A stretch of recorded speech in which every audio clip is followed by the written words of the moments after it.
आप सभी को मेरा नमस्कार। हम लोग भारतीय दर्शन पढ़ रहे हैं। इस श्रृंखला में आज हम चर्चा करेंगे मीमांसा दर्शन की। मीमांसा दर्शन, भारतीय दर्शन की जब बात होती है तो जो प्रमुख 9 दार्शनिक संप्रदायों की बात करते हैं, उसमें 2 ऐसे दार्शनिक संप्रदाय आते हैं जहां पर मीमांसा शब्द का प्रयोग। तो हम यूं कह सकते हैं कि भारतीय दर्शन में 2 प्रकार की मीमांसा मिलती है। एक पूर्व मीमांसा, दूसरी उत्तर मीमांसा, जिसे कालांतर में क्रमशः मीमांसा और वेदांत कहा जाने लगा। तो पूर्व मीमांसा मीमांसा दर्शन और उत्तर मीमांसा वेदांत दर्शन के नाम से प्रसिद्ध हुआ, रूढ़ हुआ। तो पूर्व मीमांसा है, इसको पूर्व मीमांसा क्यों कहते हैं और उत्तर मीमांसा को उत्तर मीमांसा क्यों कहते हैं? पूर्व मतलब पहले, उत्तर मतलब बाद। तो क्या यह कालिक दृष्टि से पहले और बाद की बात है? तो इसका उत्तर है नहीं। जब हम पूर्व मीमांसा और उत्तर मीमांसा का प्रयोग करते हैं तो इसके 2 संदर्भ मिलते हैं, पहले और बाद के। माना जाता है पूर्व मीमांसा, जो प्रसिद्ध रूप से मीमांसा दार्शनिक संप्रदाय के रूप में जाना जाता है, उसका विषय कर्म कांड और धर्म मीमांसा है। जबकि उत्तर मीमांसा, जो कि वेदांत के नाम से प्रसिद्ध है, उसका विषय ब्रह्म है, ज्ञान है।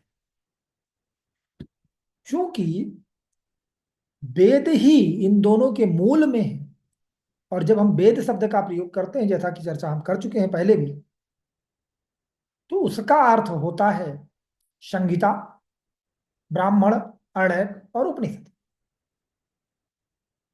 जो इसके पहले के भाग हैं, मुख्य रूप से संहिताओं में और ब्राह्मणों में, उसमें कर्म पर अधिक बल किया गया। यज्ञ कैसे करना है, यज्ञ के प्रावधान, यज्ञ के प्रकारों की चर्चा विशेष रूप से इस भाग पर बल देने के कारण इसे हम पूर्व मीमांसा कहते हैं।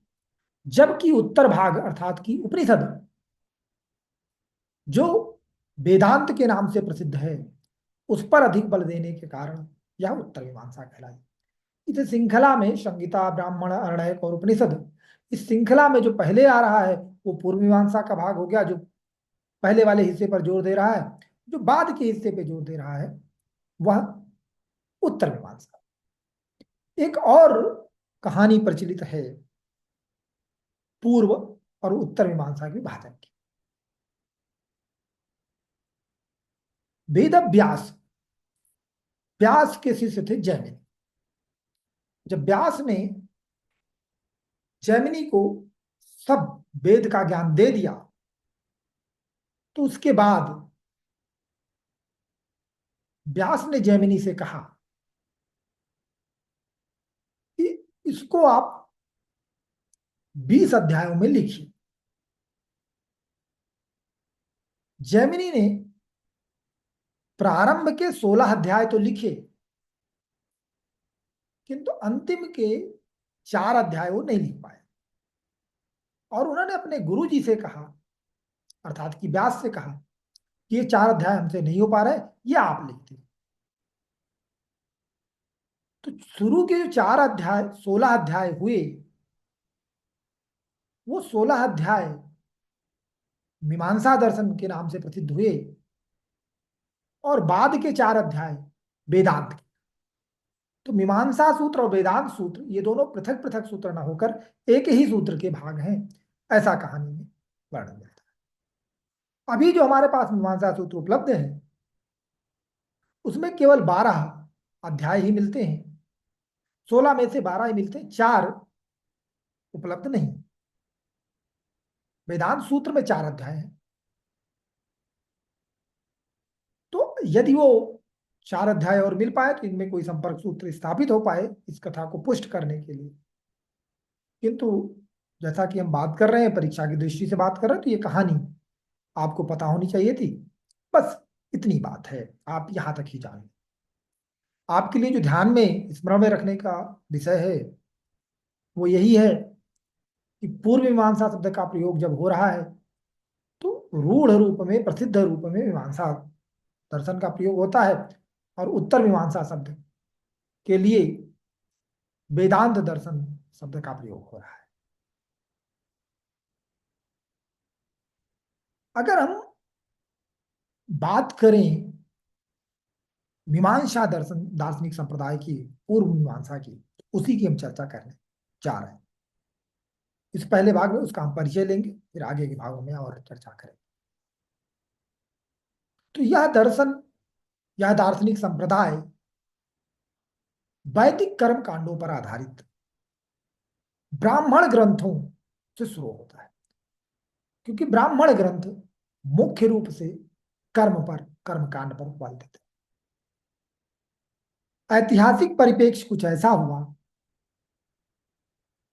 कि नास्तिकों द्वारा, जैन, बौद्ध, चारवाकों द्वारा धर्म की, कर्मकांड की बहुत ही तीव्र आलोचना।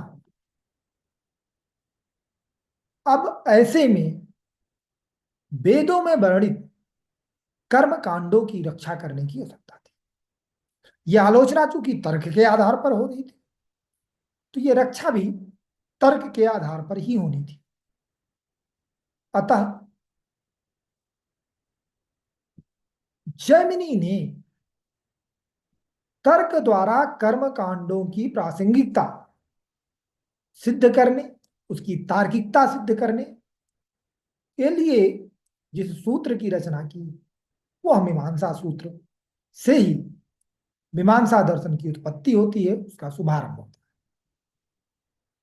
मीमांसकों ने पुनः एक बार फिर से वेद की प्रमाण, कि वेद में जो कुछ भी लिखा है वो प्रमाणिक है, इसकी स्थापना का प्रयास किया, और इस प्रयास के फलस्वरूप इसकी स्थापना हुई।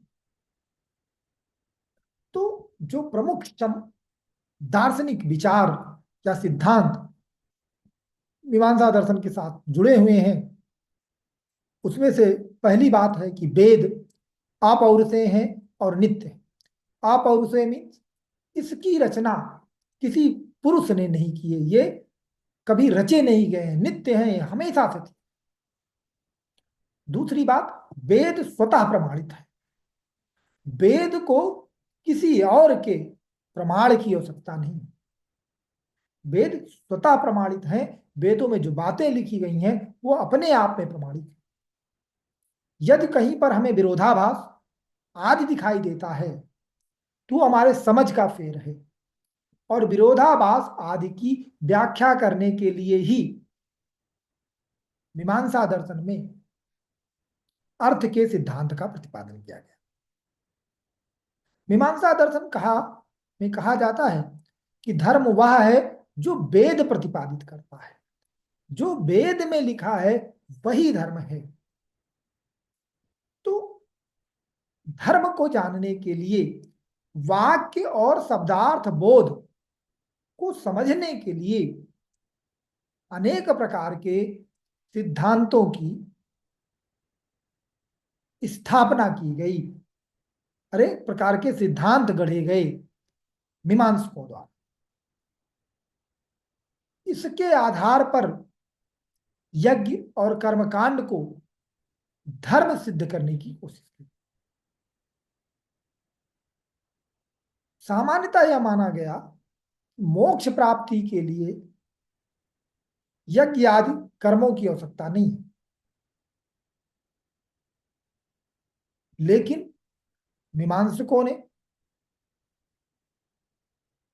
यज्ञ आदि जो कर्म थे उनकी प्रतिष्ठा की, और इस बात के पक्ष में तर्क दिया, यदि आप वेद को स्वीकार करते हैं तो आप कर्म कांड को नकार नहीं सकते। अब यदि हम प्रमुख विद्वानों को देखें जो इस दर्शन से जुड़े, तो जैसा हमने कहा कि मीमांसा सूत्र की रचना जैमिनी ऋषि ने की, तो आचार्य जैमिनी को ही इस दर्शन का प्रणेता माना जाता है। इसलिए कई बार मीमांसा सूत्र को जैमिनी सूत्र भी कहा जाता है। मीमांसा सूत्र में जो अध्यायों की संख्या है वो 16 है, हमने चर्चा की इस पर। मीमांसा सूत्र पर जो प्रथम भाष्य लिखा गया वो साबर स्वामी द्वारा लिखा, जो साबर भाष्य के नाम से प्रसिद्ध है। और साबर भाष्य मीमांसा दर्शन का सबसे प्रमुख ग्रंथ है, यह आधार भूमि है मीमांसा सूत्र के बाद। और साबर भाष्य पर ही कुमारिल और प्रभाकर, इन दोनों के अपने भाष्य हैं, और दोनों में कई विषयों पर मत एक के न होने के कारण, मतभेद होने के कारण दो अलग अलग मीमांसा के संप्रदाय विकसित होते हैं। और इसीलिए इन दोनों को शंकराचार्य ने जो सर्व सिद्धांत संग्रह नामक पुस्तक लिखी, उसमें उन्होंने प्रभाकर के संप्रदाय के लिए अलग चैप्टर और कुमारिल के संप्रदाय के लिए अलग चैप्टर बनाया है। तो इसमें भी एक दिलचस्प कहानी है। कुमारिल के शिष्य थे प्रभाकर, लेकिन प्रभाकर बहुत ही तीव्र मेधावी, तो कुमारिल प्रायः प्रभाकर को गुरु कहा। जब वो अपने शिष्यों को ज्ञान दे रहे होते थे, उन पर चर्चा कर रहे होते थे, तो वो उनको गुरु कह के संबोधित करते थे। इसलिए आगे चलकर जो प्रभाकर का मत हुआ वह गुरु मत के नाम से प्रसिद्ध है। और चूंकि कुमारिल का पूरा नाम कुमारिल भट्ट था, तो कुमारिल के जो विचार थे, उनके जो अध्ययन, उनकी जो मान्यताएं थी, उससे जो संप्रदाय चला वो भट्ट संप्रदाय के नाम से प्रसिद्ध है। कुमारिल ने बौद्धों के तर्कों का बहुत खंडन किया। बौद्धों के मत को सही से समझने के लिए ऐसी कथा प्रचलित है कि कुमारिल अपना पहचान छुपाकर बौद्ध मठ में गए और उन्होंने बौद्धों के मत को सही से समझा और सीखा। ऐसा कहा जाता है कि बौद्ध भिक्षुकों ने इस छल को पकड़ लिया और उन्हें पर्वत से उठाकर फेंक दिया, और पर्वत से गिरने के बाद चोट के कारण उनकी दोनों आंखें चली। और यह भी कथा है कि कुमारिल ने स्वयं को एक कंडे के ढेर में बैठालकर अपने शरीर को नष्ट भी कर दिया था। और उन्होंने कहा क्योंकि मैंने इतने समय तक वेद निंदा सुनी है, इस वजह से प्रायश्चित के रूप में उन्होंने ऐसा किया। फिलहाल कहानी परीक्षा में मुश्किल है कि पूछी जाए, इससे संबंध में ये आपको बस जानकारी के लिए मैंने बता दी। तो कुमारिल की जो पुस्तकें प्रसिद्ध हैं उसमें श्लोक वार्तिक, तंत्र वार्तिक और तुप्तिका, तुप्तिका, श्लोक वार्तिक और तंत्र वार्तिक, ये तीन प्रमुख पुस्तकें हैं जो हमें कुमारिल के विचार को समझने के लिए मदद कर। और इन पुस्तकों में हमें बहुत ही विस्तार से जो अर्थ को स्थापित करने के लिए थ्योरी ऑफ इंटरप्रिटेशंस, व्याख्या या अर्थ के सत्यापन के जो सिद्धांत हैं वो देखने को मिलते हैं। जबकि अगर हम प्रभाकर की बात करें तो इनकी जो पुस्तकें हैं उसमें प्रमाण पत्रिका, बृहति जैसी प्रसिद्ध पुस्तकें हैं। प्रभाकर के ही शिष्य हुए सालिकनाथ। सालिकनाथ की एक बड़ी प्रसिद्ध पुस्तक है ऋज विमला, और उन्होंने प्रमाण पंचिका नाम का भी एक ग्रंथ लिखा। और ऋज विमला ये जो है बृहति पर टीका है, जबकि जो प्रमाण पंचिका है ये सालिकनाथ का मौलिक ग्रंथ है। तो ये प्रमा जो प्रभाकर मिश्र या गुरुमत वाली जो परंपरा है उसमें सालिकनाथ के ग्रंथ की बड़ी बहुत ही महती भूमिका है। इसी में वरदराज की पुस्तकें भी आती हैं, जिसमें दीपिका, शंकर मिश्र की पंचिका, दामोदर सूरी की अलंकार, और रतिदेव की, रंतिदेव की तत्व विवेक, ये प्रमुख पुस्तकें हैं। इसके साथ में ही कालिक दृष्टि से तो बात की बात है, एक मुरारी मिश्र। मुरारी मिश्र ने भी एक भाष्य लिखा, लेकिन उन्होंने साबर भाष्य पर भाष्य नहीं लिखा। जो प्रभाकर और कुमारिल लिख रहे हैं उन्होंने जैमिनी पर डायरेक्ट भाष्य नहीं लिखा है। जैमिनी पर जो साबर भाष्य है उस पर इन्होंने भाष्य लिखा है। जबकि मुरारी मिश्र एक तीसरा संप्रदाय चलाते हैं जिसे मुरारी मत के नाम से जाना जाता है। जैसे गुरुमत, भट्टमत, वैसे मुरारी मत भी मीमांसा दर्शन में प्रसिद्ध है। तो ये जो तीसरी शाखा है, मुरारी मिश्र ने डायरेक्ट जैमिनी के जो जैमिनी सूत्र है, मीमांसा सूत्र है, उस पर भाष्य लिखकर इसकी शुरुआत की। किंतु दुर्भाग्य की बात है कि मुरारी मिश्र की ना तो रचनाएं उपलब्ध हैं और ना ही मुरारी मिश्र के अतिरिक्त इसमें किसी आचार्यों के बारे में जानकारी हमको मिलती है।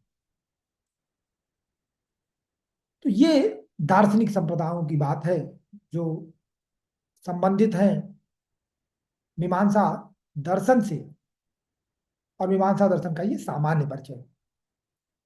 अगले कड़ी में हम मीमांसा दर्शन के जो प्रमाण विचार है उस पर चर्चा करेंगे। आज के लिए इतना ही। यदि आपकी कोई जिज्ञासा हो तो आप कमेंट के माध्यम से पूछ सकते हैं, और इससे संबंधित जो प्रश्न उत्तर परीक्षा में पूछे जा सकते हैं उसका अभ्यास हम लोग करेंगे। मैं ग्रुप में इससे संबंधित जितने प्रश्न हैं वो डाल दूंगा, आप उसे हल करके आएंगे और जो समस्या होगी उसको हम हल करेंगे। यदि आप हमारी क्लासेज को लाइव पढ़ना चाहते हैं तो जो ग्रुप में उसके लिए लिंक है, आप उस लिंक से उस ग्रुप में जुड़ जाइए, और ये निःशुल्क रूप से ही आपके लिए ये सारी कक्षाएं उपलब्ध हैं। इन सारी कक्षाओं को आप पढ़ सकते हैं। तो अभी के लिए इतना ही। अब हम अगली कड़ी में और पढ़ेंगे। तो आप लोगों का बहुत बहुत धन्यवाद।